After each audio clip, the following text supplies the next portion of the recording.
All right, so here we go. We are doing astrology readings. You can put your information in the chat, but it's always a little, keeping your personal information personal. You can click the link that's pinned in the comments. And yeah, that's pretty much how it'll go. If you have any questions, please put them in the comments. I have a chart here for the full moon. I have a chart of gene keys as a representation. That is the older chart. I have a representation of the newer chart and the star pearl, if you've seen that. So yeah, I can, if you choose a gene key chart, I would be able to pull that up for you. But each of them are individuals. So I won't be doing, I usually, if I'm doing like a professional reading, then I will use all three charts. But for this, just the one, I'll be doing one chart. So whatever you're most interested in, whether that's a human design chart and how your how your chart is set up.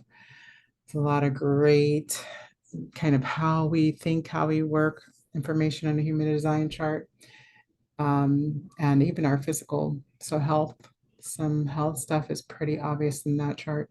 But honestly, everything's available in every chart. They all have their emphasis on different human concerns and how you can kind of discern what it will reveal.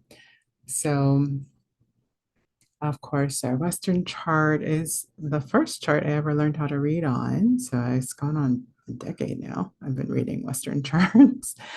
And where a lot of my intuitive skills come from, why I chose it as a way to develop my intuition, was because before I even knew what all the symbols meant, I was already really interested in the Western chart.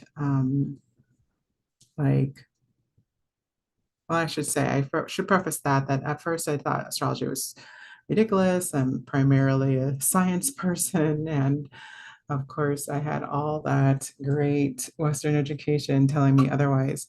So at first, it was just curiosity as to like how it was able to start telling me things through this wonderful intuitive astrologer. She's also on YouTube, Sonia Marie. I first saw her on Periscope, believe it or not, Periscope, and I just was starting to make sense to me in that she would talk about the moon and the moon transits, and it would just help me not feel too crazy because a lot of my emotions are very heavily impacted by the moon transit before energy work. Before I've learned everything that I teach now, I was barely self-regulating through music um, and learning. Basically, those are kind of my two big things. Of course, learning is still a big one. But the more that I heard from her, the more I was like, there's way too many coincidences happening here. I just want to know more about the chart so I can see at least, where she's getting this stuff from, right? And so, and while I was practicing with the Western chart, I started seeing things before I understood the symbols and the representation. So I was like, oh, okay, so this is not just real, it's also partly how I can tap into things beyond what I think I know, right? So by that time, I was interested in intuition and what it could do for me. And so it was really fun to be able to start learning that those things were actually possible, that I could track what was going on. Um, so yeah, so that's what I got into Western astrology for. But then that, of course, was not enough for me. I immediately wanted to know what other coincidences, what other correlations could I find out, put together. So I started researching and learning a little bit about Chinese astrology, a little bit about Vedic astrology, um, I learned of Tolkien, but I never learned how to read a chart in Tolkien. I'm not sure I'm saying that right. Solkin is probably better pronunciation. But what else? There's a couple others because there's Kemetic astrology, and there's also, I wouldn't really call it Chinese, but there's like a Qigong energy reading practice that includes astrology. So all these ancient wisdom cultures having anchors in astrology. And then even when they're different systems, Chinese is five elements, Vedic is a lot of similar symbols, but they also track stars, and the way they read houses and how they correlate is very specific and very, very clear. So I do love Vedic astrology, but I knew that I'm more interested in like the correlation than I was in deep diving into just one of them. So I would say Western astrology, I haven't learned a ton of strategy, like again, systems of pulling different information out of the chart outside of, so I read mostly intuitively. And the gene keys is where I decided to start delving into. So gene keys I started delving into. So now I'm learning about I Ching because that's the basis of the 64. And has anybody heard about The Last Octave, the book? I don't know, like the guy, I don't know. I feel like it's definitely something I have to read and see what's in there. I hear that it's kind of myth story intensive, but very much from the feminine frame of goddess, and and so it's really interesting. It's a lot of interesting things that I think can be learned and understood from that book, and and I'm like, I don't know. I'll read it before I give it a high recommendation. I'll say it like that. Um, so yeah, so there's that information that I like to use and pull in from. And let's see. So yeah, that's pretty much I'll kind of come in and chime in on some little elements here and there.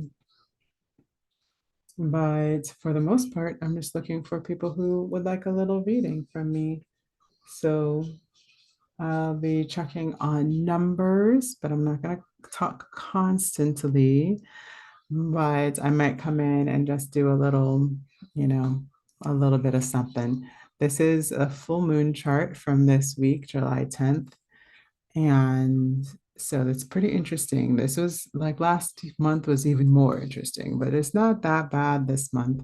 This is my birthday week. So that's another reason you can send me a little birthday um, blessing if you would like to send in a donation to the channel or to my business. I am branching outward, and so looking to support some new software, some new applications. And so one of the many reasons I'll be doing this most of the week. And let's see. Yeah, full moon. So it's full moon Capricorn. You see that here. You see that Pluto's been in Aquarius now for 2 degrees. And so it's sitting pretty in Aquarius, giving us that get it together. It's a new, what do they call it? It's a new millennium.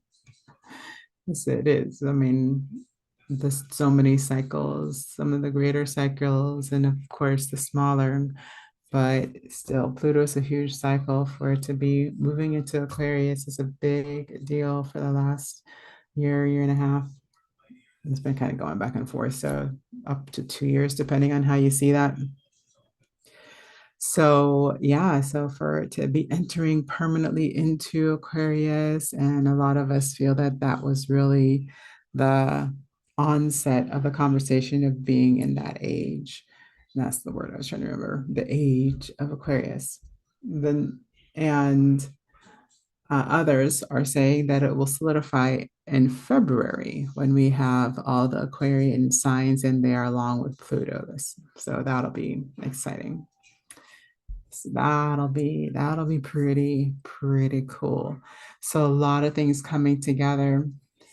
A lot of us are saying that because of that energy and a lot of the correlates of energy that's come up over the big moments and cycles and transits over the last year, that this is a really potent time to have a plan, to know what you're creating in the world. And so a lot of us are using astrology to make a plan that is correlative with the energy and how other people will be moving, because whether we know it or not, the greater cycles are determining how we move forward. And so it's part of how we get to understand ourselves, right? So we have that wonderful thing happening. We have, where was, oh, Uranus is going into Gemini. I was like, so Uranus is going into Gemini. And then we also have this amazing Neptune and Saturn conjunction that's been happening over the last, I guess, about a month, going on a month now.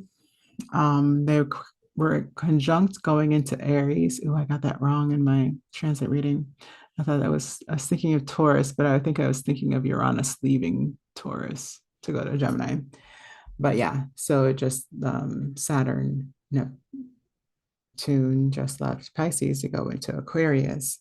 So that those move a little bit quicker, but again, that they're doing this as a dance together is a big deal. A lot of initiation energy with some really big ideas. Neptune being that deeper spirituality, and Saturn being that structure and tradition and our teacher, so to speak. So a lot of the things that we are used to being a lot more solid and solidified is really about what are we acting on. So we could we could depend on governmental structure a lot more when Saturn was like, doing structurally things. That's so funny. But like as soon as it started moving into Aquarius, Pisces, and stuff started to unravel, right? As far as what we thought would be there forever, what we thought we could build everything on, and how much it's not holding up. It's not holding up to the changes of Aquarius, and it won't. So that's why a lot of us know that like it's about how we move forward, and it's about us taking on our responsibilities in all of our own corners of leadership for that to happen. That is that Aquarian energy saying, get your junk together, and then, you know, help your neighbor, help your brother, help the people around you to do the same. It is part of it. So we have that. Have you, and this is the star pearl, which is so pretty, don't you think? So pretty. So I'm learning more about the star pearl. I wouldn't say I'm fully learned yet. I'm still working through the course and that kind of thing, but it's still a lovely reflections of how we share in that prosperity. And it's a flowering that happens in the possibility of community in the new age. But it's always been there. I feel like there's a lot of early onset community building, but it's a lot of, I think, what the women in business, especially as solopreneurs, have given to the entrepreneurial industry by listening to themselves, by tapping into nature. They have found a much more generous and easeful way to create and to bring value to the world. And um, I think it's really inspiring a lot of business right now. So a lot of like, the early onset online businesses, like those who develop click funnels or, um, basically the coaching surge after Tony Robbins that became online and started doing everything online. A lot of them have revamped their style to either a higher spiritual message or at least connected to their spiritual natures themselves. or they're using actual kind of feminine business principles to reframe their structures online and how they work with the people that they serve. Um, it's been very interesting to watch. And it's also interesting, like who doesn't change at all and who is really ahead of their time. Honestly, they've taken kind of the information and made it even better, so to speak, in their truth and what works for them. So there's a lot of that going on. And I do think that's the calling in and of itself. So that's it's pretty cool stuff to be able to tap into. So yay. So I'm gonna let people to go ahead and send in their information and I will be right with you. And yeah, I'll see you in a few.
Alrighty.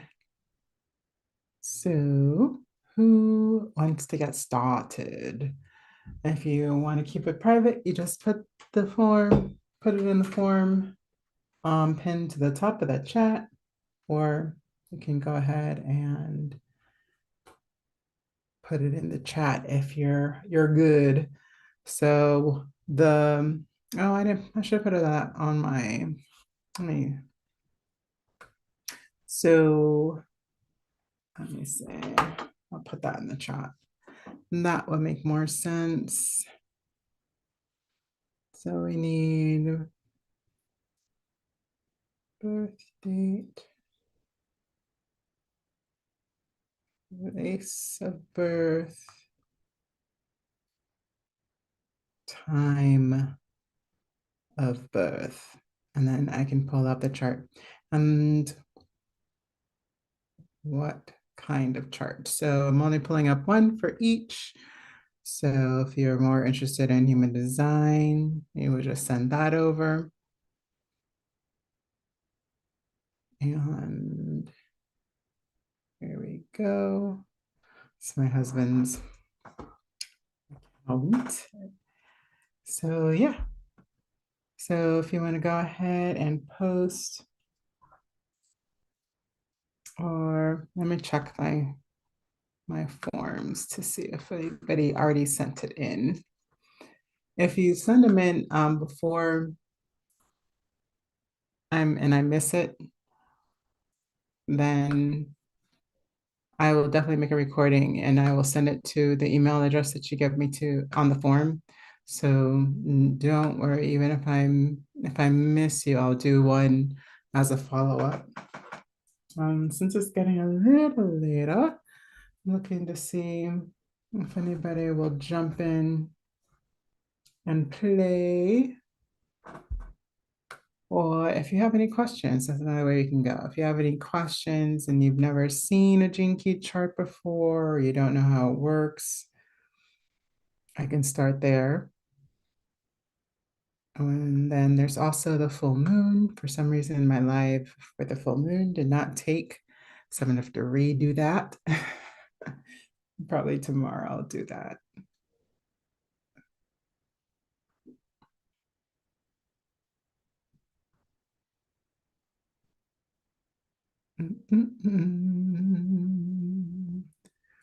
So let's talk about them individually for a second.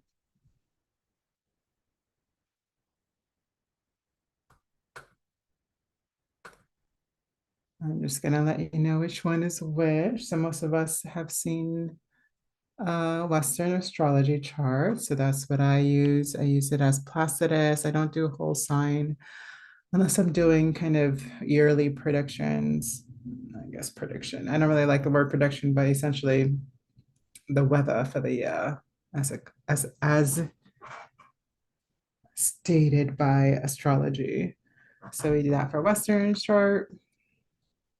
That took forever to, hopefully it didn't take that long on your side. It's just a delay, probably. All right. And the astrology. So this is the full moon that just passed. So as you can see, we have some strong energies that are playing with each other here. Getting a nice little square coming from the Saturn and Neptune. It's probably moved on since then, since we're a few days away from the full moon. But whenever there's a strong energy during that time, that's something that we pay attention to over the stretch. So full moon to new moon to full moon, and those are really built more around that date on both sides.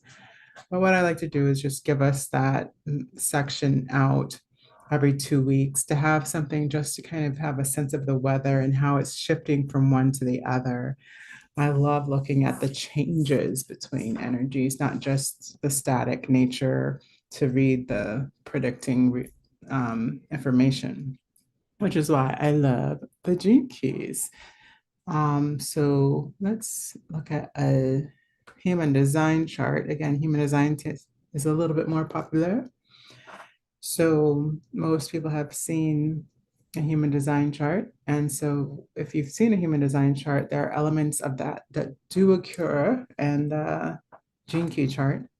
And it's just a different way of focusing based on how energy runs through the system and how it's developed in our evolution along our evolutionary paths.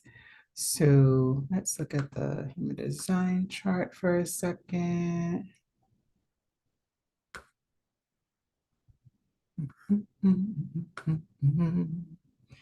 And I've got your comments here. So if you have any questions or comments, or if you send it over on the form, you can comment as well, because that will let me know to go check on it, since I'm going to focus on the pictures right now so that you can see what I see. So we're going to focus in on the body graph here. So you need to see all of these, all his business.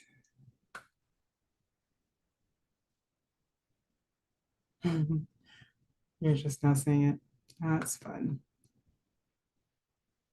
All right, so we have a human design chart.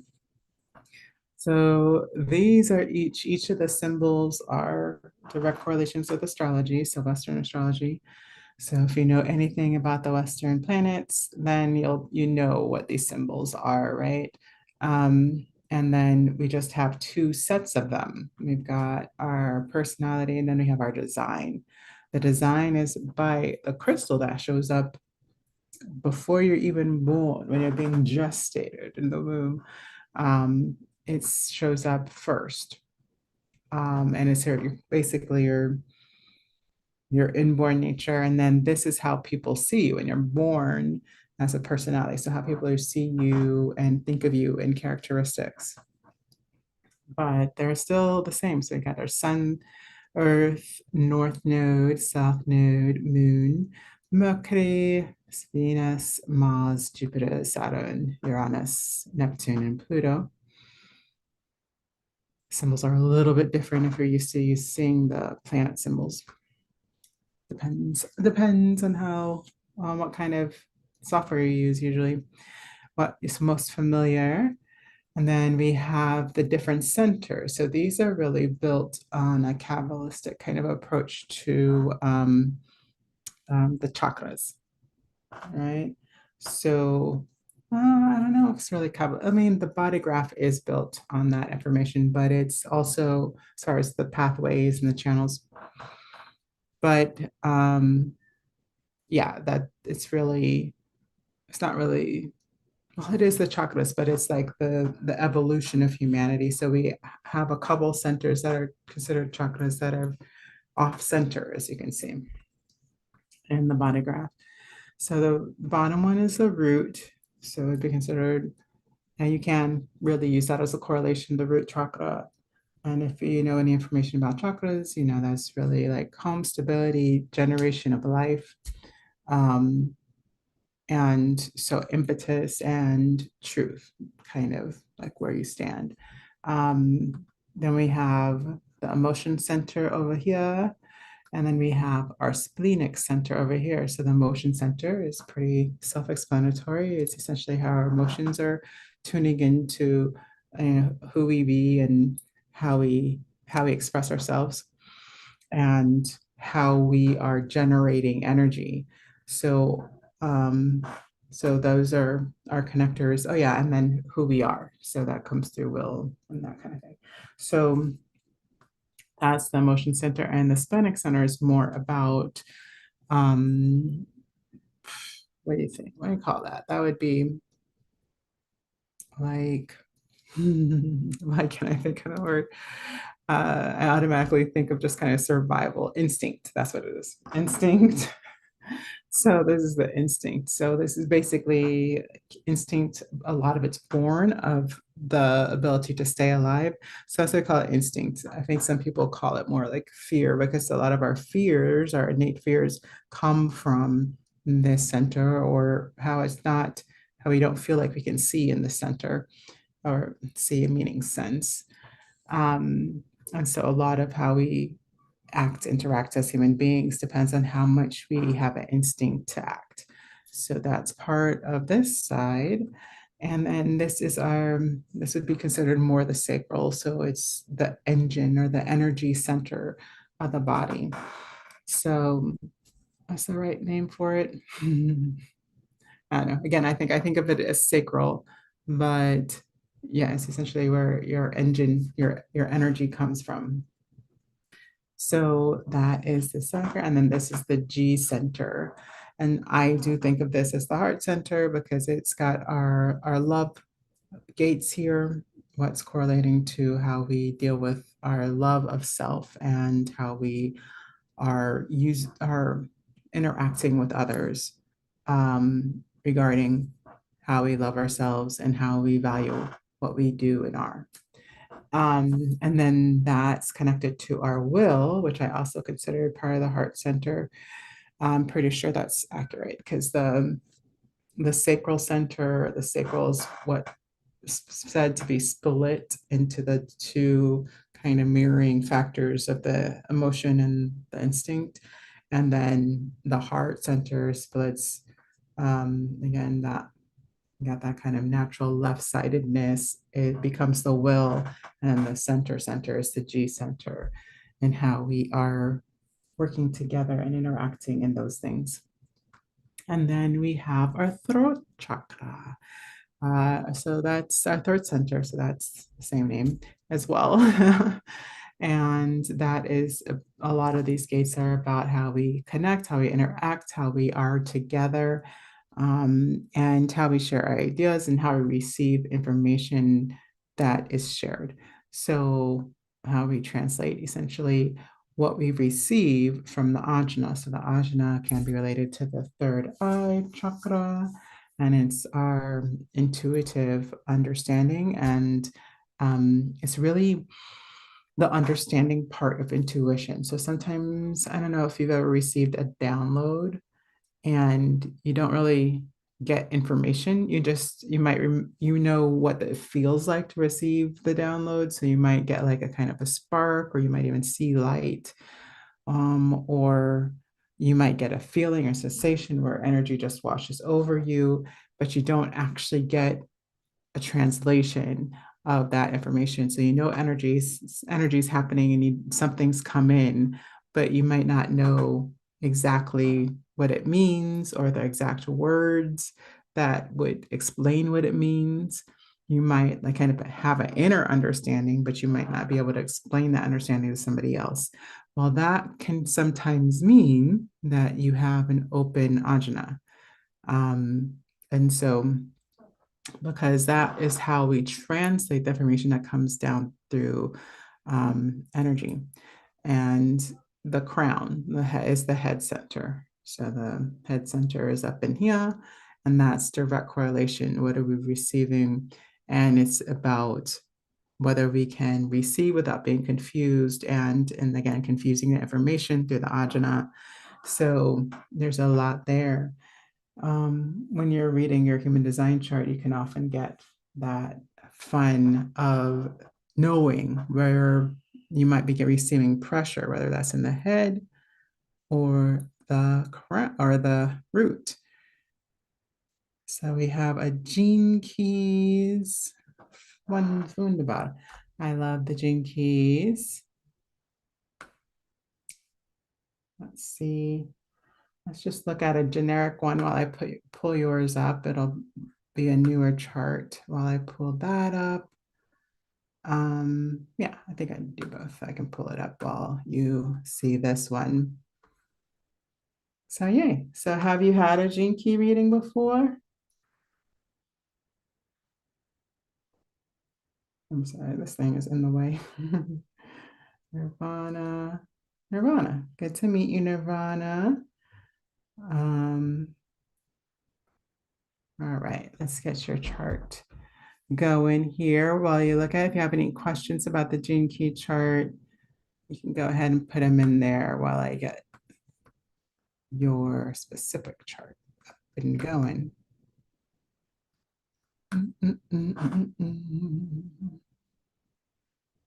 Hopefully you can still see that.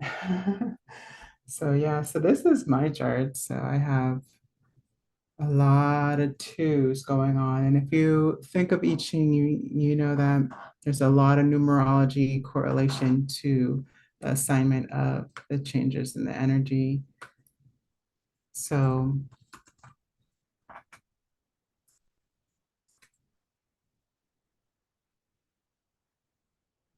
we got an intro chart. Cool, cool. Did you cook? I can't talk and spell at the same time. So yeah.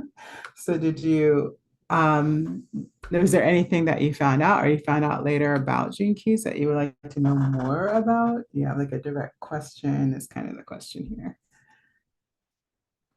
And I've got November 7th. There we go. 73.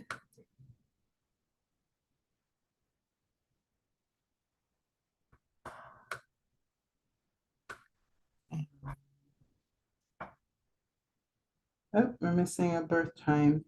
Do you know your birth date? I mean, birth time? That's the other part. I'm gonna have like oh wow, got it. Thank you so much. I got some XP there. I'm not sure how that actually works, but I appreciate it. Um, let's see. So yeah, I mean, we can put noon until, but I do prefer having a birth time because it won't change a ton, but your attraction center can change. So if you want to know anything about kind of your relationships, or 10 a.m. All right, let's do some around, oops, I put the wrong thing. 4, 10. Um, so yeah, so so the pearl path, how do you call that? The pearl, um, it is the prosperity path. That's what I'm confused about. It's like the pearl is the center. And so it's called the pearl sequence. But the pathway of that middle center the the prosperity path. Sorry guys, I'm deep gluteal, so you're gonna have to give me some time to get all the words out. So yeah, so beautiful. You have like a one to start, which we have that beauty of that city of beauty, which comes with that shadow that forces us to focus and be in the understanding of our center. If you haven't been to the Gene Key site within the last few months, you may not know that there's definitions that will just pop up if you click on them. And so here are a couple, and you can go ahead and take a screenshot of the full definition of the life's work. That's essentially being able to have that understanding that when you're in these like deep dark moments, that you have this ability to, as almost an epiphany, the light that comes in, but you essentially tend to have that while you're in a dark space or a space of deep confusion. And what we know is that the shadow isn't, there's nothing really wrong with the shadow, right? It's just pointing us to the gift. So even in the book, Richard Rudd calls it the key. The shadows are the key to the gift, because if you know you're feeling entropy, if you know you're feeling that darkness and that you're feel like maybe the walls closing in on you kind of feeling, then you can realize that the gift is available. And so the gift is the freshness, that kind of suddenness of life being new, feeling new and vibrant, and that anything can happen, right? So anything can happen. And so the city is beauty because it's just like an ecstatic truth that life is beautiful. Right? How fun is that? You have line 2 here. So that's the dancer. So that's the way that a lot of people see you, as somebody that does things very easily in life. So this is important in the pearl sequence because it is the fourth element, so to speak, of the pearl, of the prosperity path. And as you can see, it kind of mirrors into each other. And that's why we call this a hologenetic profile. If you let your eyes kind of fuzz a little bit, you can see how it's multidimensional. It's not just one line going to the next. It's not two-dimensional. It's actually multidimensional. And the pearl shows up in the middle in here as a result of the other energy coming to fruition or higher vibration. And so there's no direct way to get to your pearl. Did you know that? There's no direct way to get to your pearl. The pearl happens as a result of the resonating of the other high frequencies in your chart. And so part of that prosperity understanding is really is that idea that you focus on what you do, you focus on what comes naturally to you, you focus on what makes life beautiful to you, and then the result will happen. And you'll find that you have a sense of wealth, of prosperity, of abundance at any given point if we're in that perspective of the higher consciousness, higher vibration.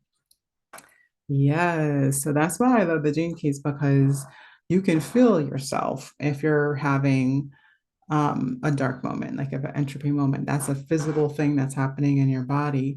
And so you can choose to physically shift yourself. And that's what I do with the voice method that I developed, Oman's voice method. so that we're not depending on our brains to get us out of low vibrations, right? Because the pattern of the brain is going to go to what it already knows, which tends to bring up fear cycles, past trauma, because that's what we remember most. And if we can move into a higher vibration physically, then our brain naturally will shift. And I feel like it's just a better hack for this human beingness, right? So let's talk a little bit more. So normally, let me show you the order of the paths, just so you know. Like again, if you want to go to the website, this is all free. If you click on your own chart, then I mean, pull up your own chart, then you'll have a login and you can come and do this whenever you want, you know? So the first pathway is from life's work to evolution to radiance to purpose. So that is your purpose activation. Yeah, your purpose activation path. It's called the activation sequence. I might have gotten something wrong there. So, so yeah, but essentially that is that order. And again, you click on any of these and it's going to tell you a little bit about just kind of how your mind will cycle usually 100 times a day. It's just kind of how your brain works and how you move from one idea to the next. And if you're in a shadow cycle, it might feel like going from darkness to feeling like you're not connected to anything and you get disoriented, to feeling like that again, that separation, and that you feel that you almost want to cause separation, or you accidentally cause separation. And even by your field, sometimes a lot of times when you have things in this larger path, it can feel like you didn't even do anything. You were just trying to be part of the group, or you were just trying to be part of the family or the office, and somehow it sparks this kind of discord if we're living in that vibrational shadow. And then from there, it moves into the love sequence here. So it goes in this order. But remember, they said this is like the spiritual quotient. So again, all of these are in a dimensional framework, almost as the triangles, and so, and how they interact with each other is kind of interdimensional as well. So, anyways, moving on to, just so you know, this is attraction key. This is our IQ. And then part of our IQ is developed by the emotional quotient. So how you deal with your feelings often determines how you think, right? And vice versa.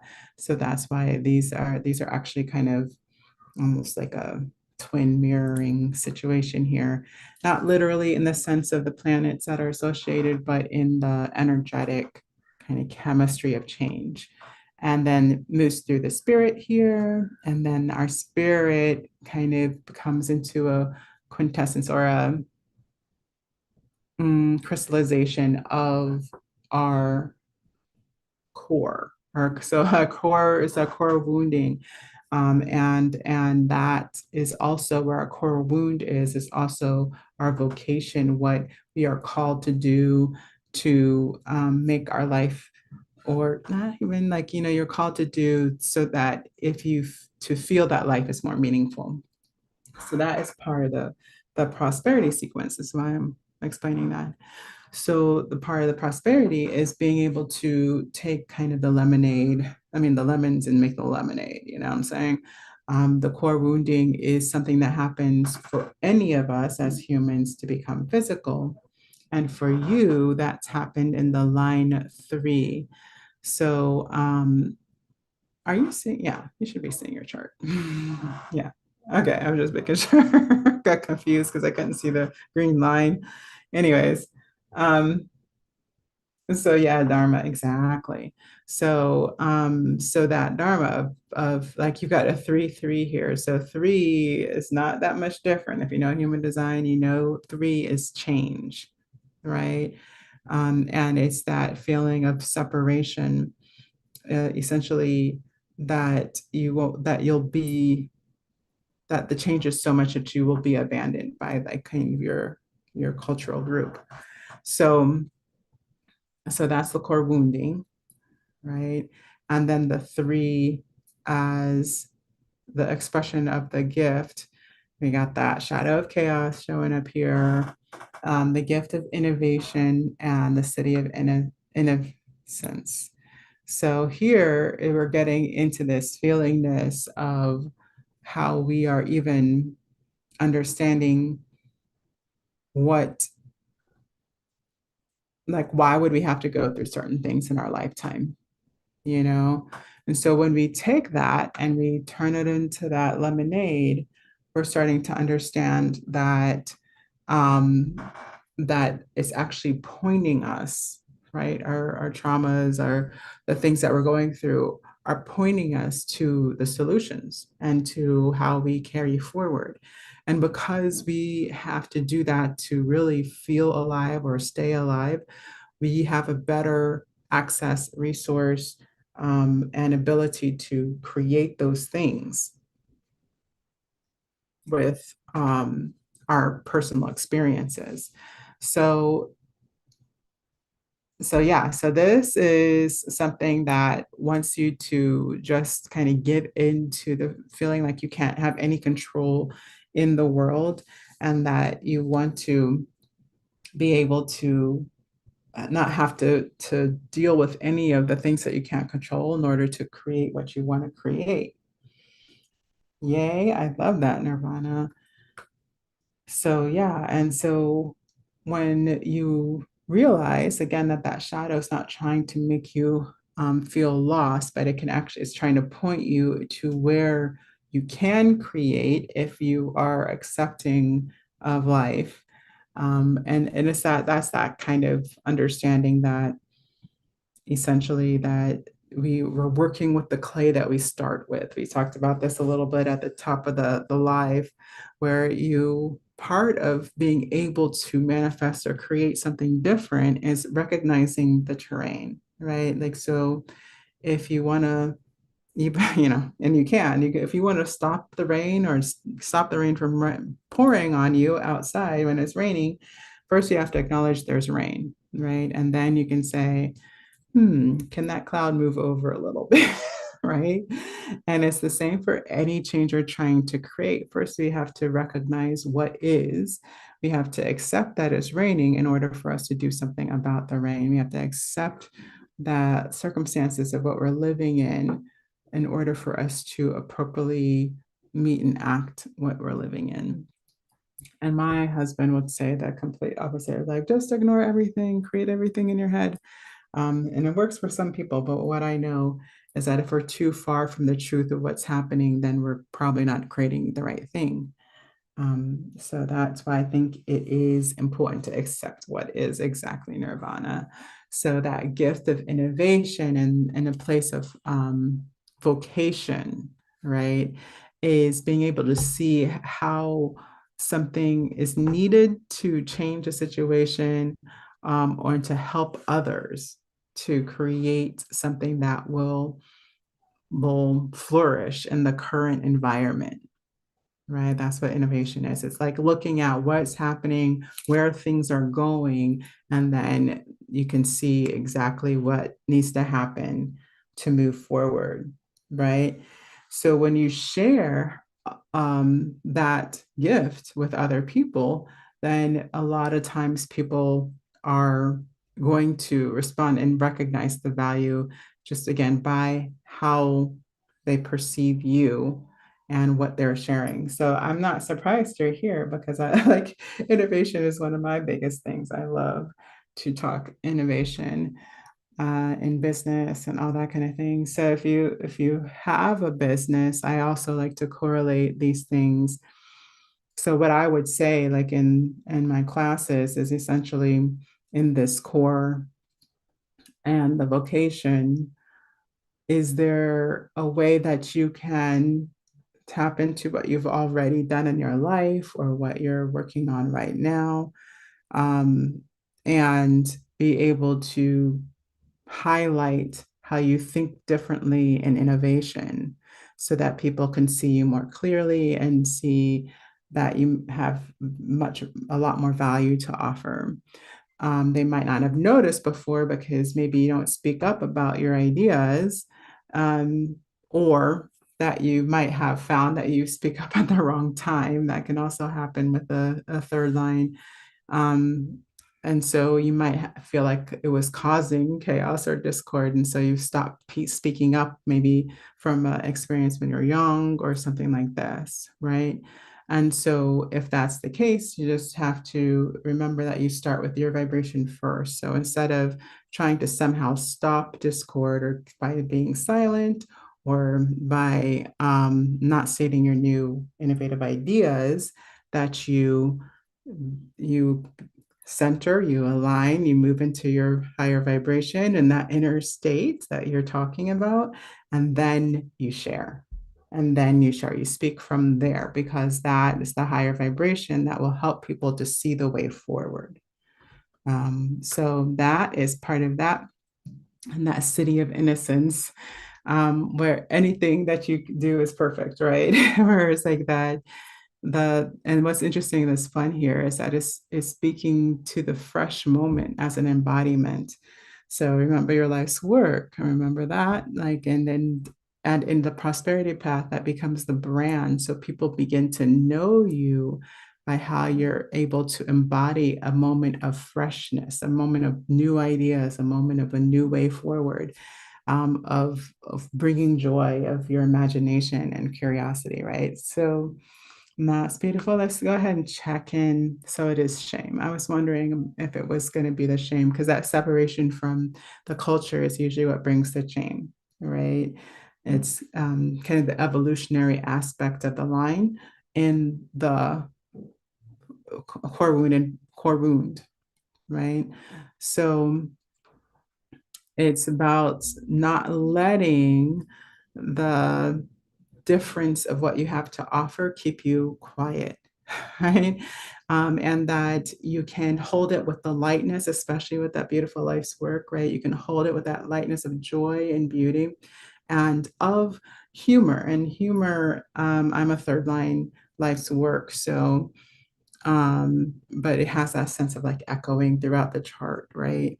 And one of these, shame is one of the things that comes up for me as well. And it's really the answer of recognizing that there are extremes of everything. There's nothing to be ashamed of. In other words, we're all human.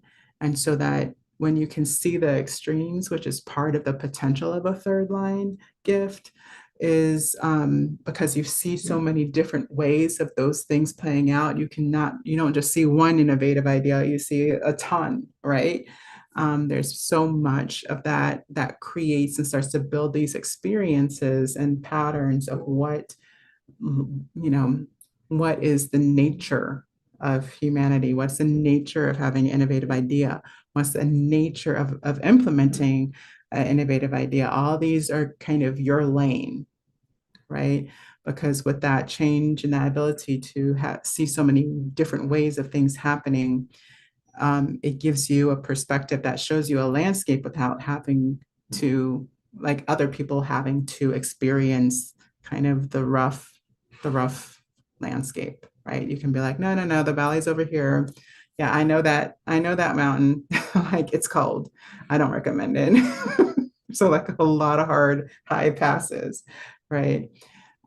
So that's what's important about that core wound and that prosperity is that in order for you to create the possibility of the value being seen, represented, and responded to, and recognized and paid for, you got to own it instead of being ashamed about it or not talking about what's different about you. Okay. Yay. Oh, that's beautiful. Claiming your place as a healer and leader. That is like, I mean, that is the calling, I think. That's interesting because vocation means calling in the career path of how we serve others. And that is the calling, so to speak, for I think third lines, but also for any kind of empaths and what I also consider innovative minds, which are creative minds, and neurodivergence can be a factor, empathic natures can be a factor, right? Um, And here we go. So this is your culture key. So 41, emanation, anticipation, fantasy. Interesting. I don't know if I know the emanation as a shadow. We're gonna have to look at that for a second. Um, so yeah, so this is again about the pearl sequence, and then your culture is about what kind of, what do you, what contains or hibernates or nurtures the environment for prosperity as a cycle, like anything in the environment, there's a natural cycle of growth, of creation, of nourishment, right? And so your culture is how you nourish that cycle, and or how you hold the space for that gift to be shared, so that the gift of innovation to be shared, right? And so you have the five here, which makes like is already that's your leadership number right there, five. So it's that being the mouthpiece, so to speak. So and that it reaches more people. So it's literally by the numbers. So five is the world, essentially being able to be a mouthpiece to the world. So she said wombish. Yeah, I think of culture as a womb. I think of all places where we store energy as containers. So I think of a business like or even a room, literally like a room. And so pretty much any space held intentionally. And then how we deal with each other in prosperity is about how are we interacting. And so um, when we talk about connected systems and systems that are, if you've heard of the concept of synarchy from the Gene Keys, where that each person that in their gift is automatically a leader, and then we would exchange essentially leadership roles as we are speaking to what we are gifted in, essentially. So everybody gets to lead, but it's a matter of being, being in sync and being able to play with others and I think of music all the time when I come to things like this, because it's kind of like being in a jazz band, and like you don't want to step on somebody else's solo, but when you want to be there and ready when it's handed off and that next beat, right? So it's kind of that feeling of kind of double dutching, you know what I'm saying? And here I go, and now I'm the leader, you were the leader, and now I'm the leader, right? So if we ever did a podcast together or something like that, and maybe I would state one of my ideas as a leader, and then you would state one of your ideas as a leader, right? Um, so that's the thing. The shadow here of fantasy. Oh, that makes more sense. Oh, I was looking at it in the wrong order. That's I was gonna say there's very few that I haven't seen before, and I do have a client with this shadow fantasy, and so, yeah, the fantasy here is essentially that we allow our imaginations to only be the only thing happening, and people are, at least in my experience, when I say that fantasy is a shadow, they're like, "What do you mean?" Because the shadow is bad, right? But it is not bad. Remember, we just talked about how the shadow is not bad. It is the key. It's trying to tell you something. It's trying to open the door to your gift. So if you're in fantasy, if fantasy shows up in this framework for you as a shadow, what it's trying to say is, please, please, please. Like I get that that you have this amazing world built up here in your head, but let's bring that out into life, right? So it can look like repressing it, and you only believe in your imagination, in your dreams, right? And on the and it can keep you from ever acting on what you know is possible. Mm. And then on the other side, that it can be moving and doing so many different things at once that there's not enough kind of physicalized, grounded energy to make something stick. So it's kind of this feeling of hyperactiveness in the shadow. And so all those feelings are trying to point you to is the possibility of anticipation. So what I love about this in the Gene Key chapter for 41 is that he talks about how anticipation is realized magic, that you get to, there's another key that talks about the realization that is magic, but this one is actually prediction. So if you might actually like I don't I'm not a big predictor because I'm looking at patterns. I'm more looking at the patterns to see what else can I sync up with, right? For you though, you can actually see something happening before it happens if again we're grounded in the truth of what is happening. Innovation again as a truth of how we're responding to what is happening and where things are coming together or not coming together, right? And then what to do about that. So it's this gift of leadership through humble listening. Okay. And to me, again, these are always reflective of our environments because music, what music does, if you've ever studied music, or know anybody who has, or you where they can get really still, right? And really listen. And that's going to be the key to be able to being attuned to the place where people can meet you in your new idea, right? Meet you in your new idea, and you're going to be able to see not just the new idea, but how it's going to play out over time, right? And that time leapfrogged is again when we bring in that life's work and having that understanding of the line 3 from your vocation, that humor, like keeping it light so that people don't have to necessarily believe you like a prophesy concept, that they can see it and be able to anchor it in themselves because they see how it's connected to what's happening, right? Otherwise, if you can't really connect it to what's happening, then it's just a fantasy to them too. You see what's going on there? So it gives you a new ideas in the realm of communication so that you can help people understand where the discoveries are for the innovation that's happening. Isn't that key? So that's your prosperity path right there, is that it's just this the request of groundedness. And I like the 352 here because essentially they don't see you sweat necessarily to come up with the idea. They don't know the dark night that's creating this ability to see forward like that. They're just like, I want to be I want to do this, right? um, and so yeah, so in that culture space that you are getting um, the the truth of where the world is going. And that's essentially where that fifth line is coming into factor. Like, where is your space to create? And in the fifth line, the answer is essentially the world.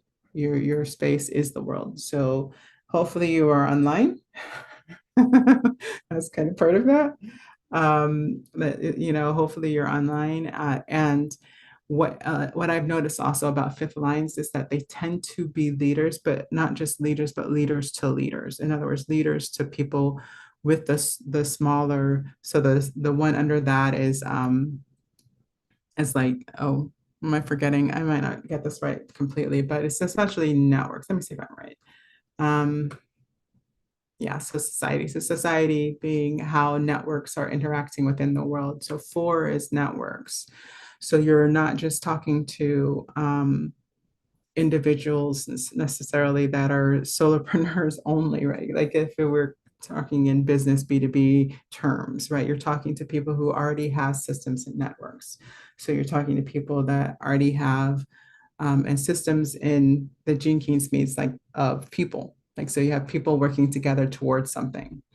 Networks means you have uh, several systems working in a network to help people and do things, right? And then society is like, how are we building? Essentially, the fifth line is building the culture that allows for the networks to be relevant. Because at that point, especially again with your gift of innovation, a lot of times they lose the ability to tune in and to react in good time to the terrain that's unfolding.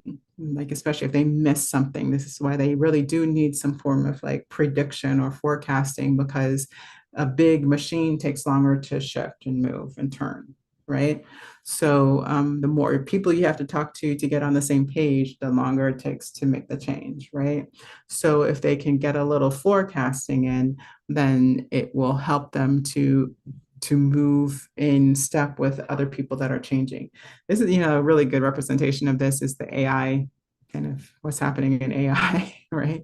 Like, so a solopreneur can start like implementing AI right now, and they can actually build a system that's stronger than I would say 10, 15 person team if, they wanted to and spend the time to do it.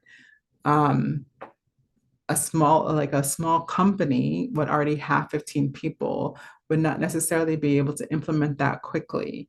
They might have worries about if they just tried to implement it, they may have worries that people would lose jobs or not be, with that kind of thing. But if you know the terrain of what's coming, you can tell like where, again, middle management might become a higher manager in a newer system, in the AI system, right? You wouldn't necessarily want to leave that wisdom and experience behind. And if you can see it far ahead enough, you realize that it'd be short-sighted to fire somebody who's had the physical experience of the middle managing, right? So it's like that. Hopefully, this is all making sense to you. So, when you do all of that, you got that. Oh, that's so fun. Your pearl is also 41. So interesting. So, once you start to recognize that your innovative thoughts are hitting the mark, that people are sparking in their own inspiration with the information that you're sharing with them, this next piece is available. um I wouldn't, it's not really a timeline, so to speak, in that way, but it's a ability to see when something is happening. So if you, I don't know if you, I'm sorry, I'm a little foggy from the deep luteal, so I'm not sure if I said this to you already, but essentially, in that essence of having a predictive mind, when you're already there, and you might get a download and you might feel that as light or as a spark in your body. Um, when you get that kind of sensed energetic download, sometimes you have the actual words for it, sometimes you don't. And if we frustrate ourselves sometimes with that download that's not really to be translated or not translated yet, then you can waste a lot of time hitting your head against that wall. So a lot of us who are intuitive kind of skip that part. We might not even bother if it's not something that just automatically is translated for us in the ajna. So if if that's the case, this is a good recognition of maybe, yeah, and maybe go ahead and spend some extra time tuning into the download, because when you start seeing kind of the dominoes fall of people hearing that, like having the innovative thought, hearing the right timing and the ability to enter the conversation with the way that they can see how the terrain is shifting, then you get that kind of shared aha of an anticipated um, sight for everybody, where they can see where this is going with you. Then you may have an actual, like a framework download. So what I would say in that pearl is that is again that thing that shows up when the higher vibrations happening. And so to spend that extra time tuning into what else is available for the people that are in sync with you during that time is time well spent. In other words, and because this is your prosperity path. So there's more prosperity to be had when we recognize our gifts on multidimensional levels. And so, yeah, so that's pretty much what I would say about that. You have any questions for me? I know that was pretty long. And so let me know how you think about that. I'll be doing this probably, I'll be doing the chart readings through Sunday and Monday. So that's the plan. So I'll be back doing these readings. So if you want to go ahead and send your chart in, that's pinned to the top of the chat. You can go ahead and send your chart in, and then I can do your chart tomorrow or on Monday, and you can come by, right? Um, and if yeah, and then if you want to send me a couple dollars, I appreciate it. My birthday's on Tuesday. I'm trying to implement my own new features to my business and get these some applications and things that I feel like are part of my way forward in my business. So if you would love to share that, I would be so happy. Oh, thanks, Nirvana. I'm so glad you liked it. I'm so glad. Yes, I love readings because I'm sure so much of this is what you're getting a confirmation on. I like that it's time to claim your place as a healer and a leader, right? Mm-hmm. I know that that's not usually a one-time coming thing. That's usually I have a little hit over the head a couple times because it's not an easy office to move into, right? So hopefully this gives you that extra anchor and truth that it is in real time the time.